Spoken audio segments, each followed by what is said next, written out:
So, if the vowel points were added by the Masoretes, can we just not write them? And then we have vowelless, Nikkudless writing, you may ask? Nope, there are a few changes, and I will talk about them today on Hebrew Grammar Help.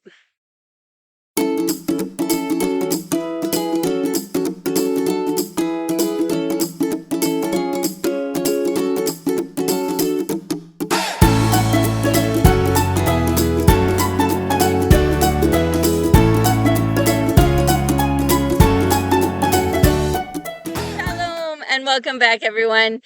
Today's video is the last one you will need in order to start reading and pronouncing modern Hebrew. 99% of the time, Hebrew is written without vowels, without Nikkud. But for modern Hebrew, you can't just not write the vowels and think you have a good word. There are a few changes to the spelling that have been made to make it easier to pronounce and recognize the words. After this video, and if you've watched all the previous ones, you should be able to read modern Hebrew with and without vowels. I'm not saying that you will pronounce everything correctly. After 50 years, I still mispronounce words all the time. But you will get close enough that most likely a Hebrew speaker will know what you were trying to say. So if you are still learning strictly biblical Hebrew, then this video really isn't for you. This is all about the changes that have been made to the spelling of modern Hebrew only. Okay, modern Hebrew learners, let's get started. First, you may ask, why were any spelling changes made?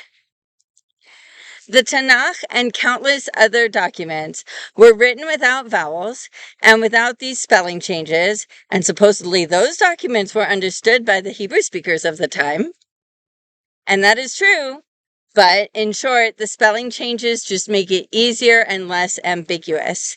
So let me give you an example using words traditionally written bet, kof, resh. So according to Strong's, a word that looks like this, bet kofresh, appears 398 times in the Tanakh. But it doesn't always sound the same or mean the same thing. In the first millennium CE, when the Masoretes were doing their thing, they identified 4 different pronunciations and 4 different meanings of the word. They identified 7 iterations of bakar, with a kamatz and then a patach, meaning inquire, seek, or search. And they identified 182 iterations of bakar with this spelling, kamatz and kamatz, 2 kamatzes. And these 2 words should sound different. I pronounce them both bakar, but I don't know how to say the difference between the patach and between the patach and the kamatz. They sound the same to me. Nobody has ever explained what the difference actually should be. And this word here with the 2 kamatzes has to do with plowing animals.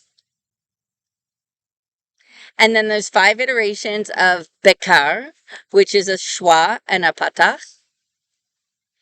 And this means to inquire or to search. So it's clearly related to that first one with the patach and the kamatz. And then lastly, there's boker with a cholam chaser and a segol, meaning morning. So you can see that the Masoretes really had their work cut out for them. And they spent about 500 years creating a system so that we would know how to pronounce the words down to every detail. Only for modern speakers to come along and say, we don't need no stinking vowels. So in modern Hebrew, the plowing animal meaning has evolved into a word meaning cattle. And there's also a meaning of inspecting or criticizing or controlling, which probably evolved from the inquiry meaning from the Tanakh. And the root still has the meaning of morning, and it has gained an entirely new meaning of visit, to visit somebody or to visit a place. So if we were writing modern Hebrew according to the biblical tradition, this word with these three letters, bet kofresh, could sound like bakar, meaning inspector or more often controller, like some kind of a device that controls things. Or bakar with the same vowel sounds but different actual vowels, meaning cattle. Or baker, which is the command form meaning visit. Or biker, meaning he visited. Or bukar, meaning he was visited. Or boker, which hasn't changed since biblical times, meaning morning. Or it could even be the word kor, meaning cold, with the attached preposition bet, sounding like bekor or bakor, meaning in the cold. So, one potential spelling and 6 different pronunciations. So, the powers that be in modern Hebrew decided to make some spelling reforms. For the most part, words with an O or an U sound will have a Vav in that place, even if the word would not have it according to the traditional spelling.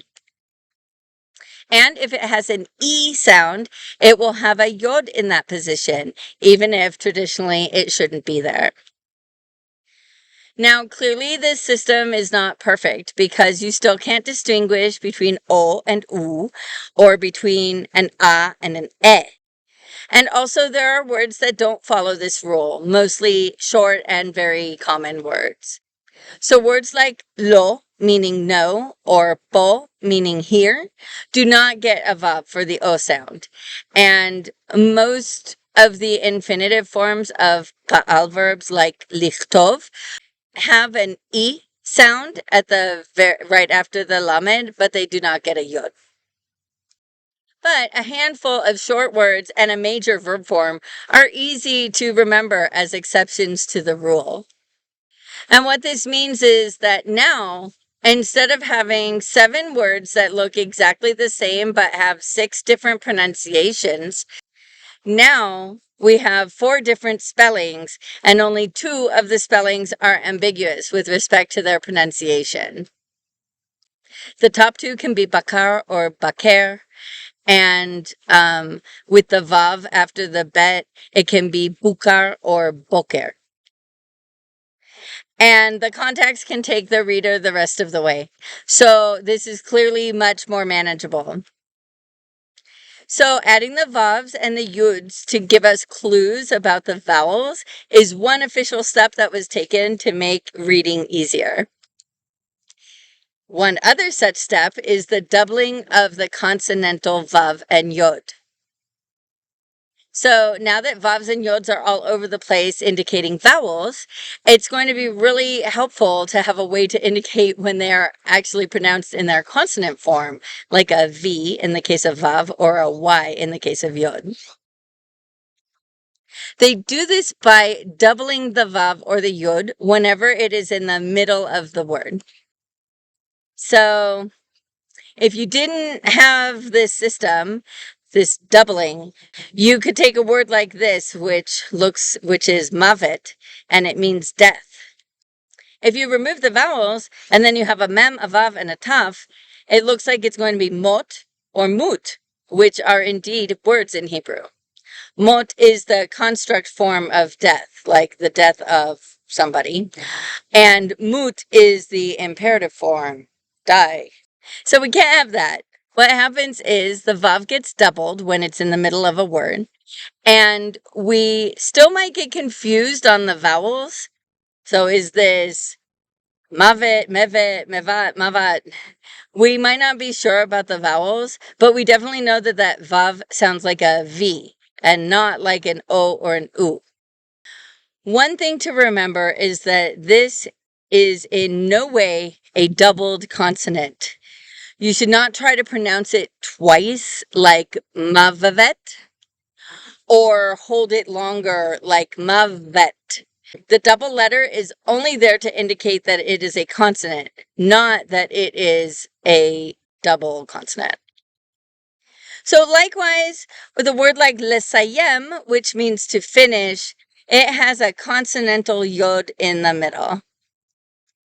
And if you are studying biblical Hebrew as well, you probably see that dagesh in the yod and say, aha, that is a doubling dagesh. And yes, it is, but that has nothing to do with the fact that in modern Hebrew, we write two yods. We would be doubling this yod even if that dagesh were not there. So in this particular example, if we didn't double the yod, the word would look like it was pronounced lasim. And lasim is indeed a word, and it means to put, but it is written with a sin, not a samech. But the point is that without doubling the yod, it would look like it was there to indicate an E vowel. So we double it to say this yod is a consonant and it sounds like a Y. And it will have its own vowel underneath. So what about vavs and yods at the beginning or the end of the word? Do they get doubled? The answer is no. And it's kind of intuitive as to the reason. A word never starts with a vowel, except in the case of vav, meaning and, in front of a bumaf word. And if you don't know what that means, don't worry, I will be doing a video on the prefix and in a few weeks. So when you see any other word with a vav at the beginning, it is obvious that that vav has a V sound.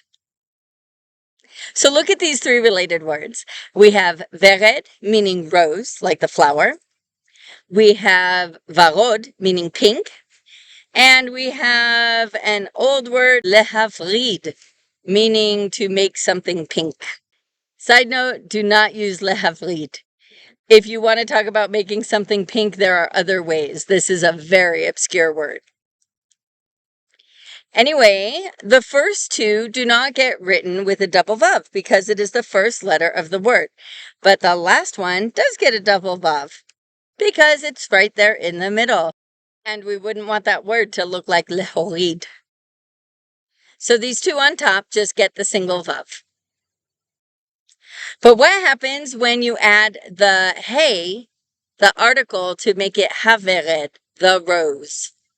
Between the context and the fact that the hey prefix is very common, it is very clear that if you write haveret with just a single vav,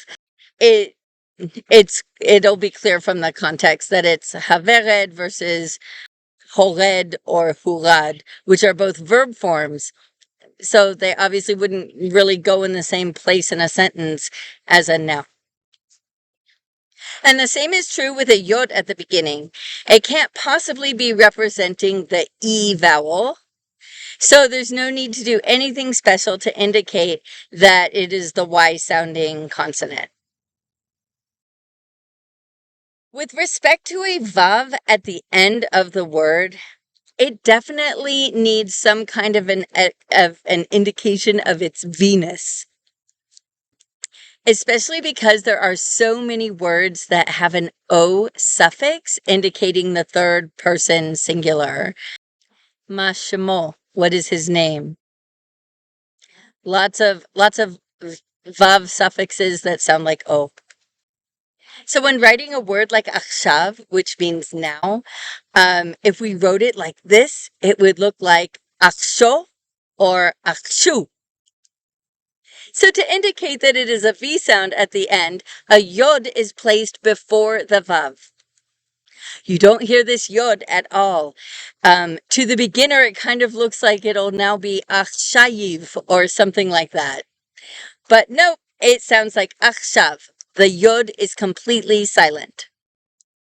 Why, oh why, you may ask, did they choose this method of indicating that a final vav sounds like a V? Why not just double it like a medial V sounding vav? Well, the answer is in the Bible itself. There are many instances in the Tanakh of words that have a vav that sounds like an av at the end. And they are written this way, with the yod before the vav. So modern Hebrew is just carrying on that tradition. Yod at the end of a word is a little more complicated. It is never really a full consonant. It works with the preceding vowel to form a diphthong. So, I, a, oi, ui, or it's just the vowel e. And most of these words just get a single yod at the end. So the top word here is matai, meaning the question word when. And it just has one yod at the end, and it's pretty clear that it's just matai. But there is a large group of words where a double yod is appropriate at the end. And this is the first person pronominal ending on plural nouns. Whoa, that was a lot of big words.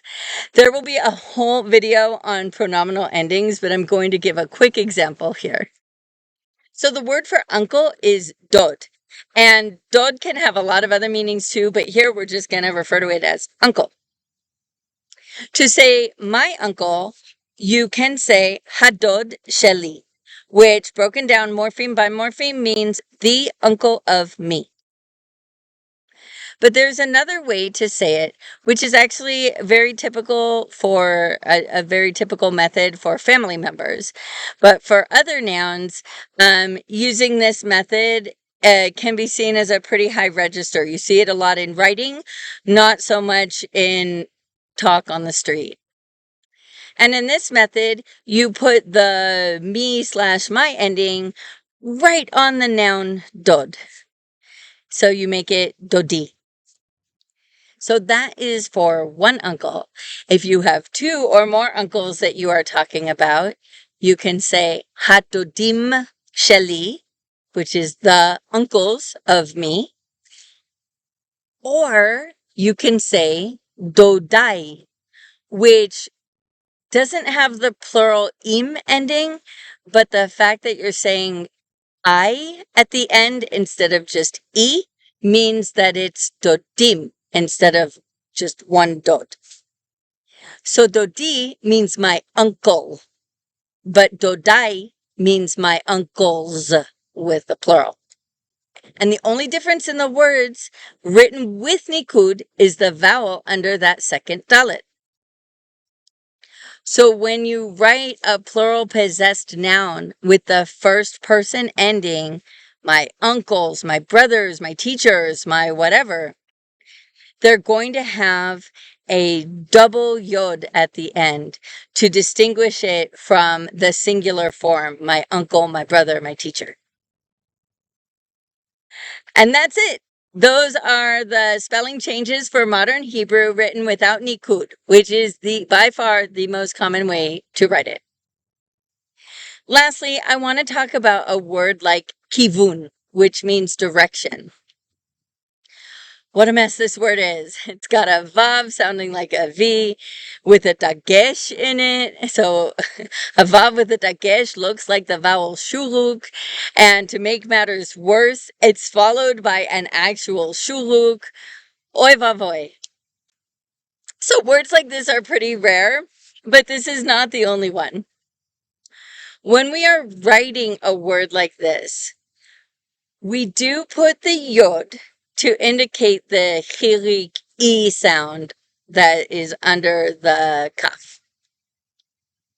What we do not do is double that V sounding vav, because then we would have 3 vavs in a row. And I am almost positive that I have never seen 3 of any of the exact same letter in a row in Hebrew. Let me know in the comments if you have seen one. So that's it for today. Between this video and the few that have come before it, you know all of the letters, you can read them and write them.